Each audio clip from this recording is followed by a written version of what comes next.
اب خبر شامل کرتے ہیں لاہور سے۔ ہمارے نمائندے حمزہ احمد کی رپورٹ کے مطابق والٹن کنٹونمنٹ بورڈ نے ضلع انتظامیہ ڈسٹرکٹ ایڈمنسٹریشن کے ساتھ مل کر انکروچمنٹ کے خلاف روز کی بنیاد پر گرینڈ آپریشن شروع کر دیا ہے۔ یہ operation additional C E O Walton cantonment board doctor Ali Raza, retired colonel Farooq Mustafa اور enforcement officer Walton cantt board کی زیر نگرانی سر انجام ہو رہا ہے۔ ڈسٹرکٹ ایڈمنسٹریشن کی طرف سے A C cantt, Punjab police, traffic police, revenue department, rescue 112 اور تمام ڈسٹرکٹ ایڈمنسٹریشن کی ٹیم اس آپریشن کا حصہ ہے۔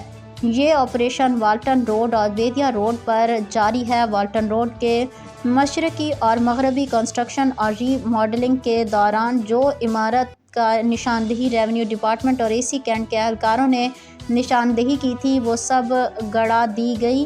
والٹن روڈ جس کی لمبائی دونوں اطراف سے 4236 میٹر ہے، اس میں کوئی تمام پرائیویٹ پراپرٹیز گڑا دی گئیں۔ پچھلے دنوں بیدیا روڈ، نشاط اور فیروز پور روڈ پر آپریشن بھی کیے گئے۔ آئندہ آنے والے دنوں میں چنگی امر سدھو، شنگنائی روڈ، غازی روڈ اور اکیڈمی روڈ پر بھی آپریشن پلان کر دیے گئے ہیں۔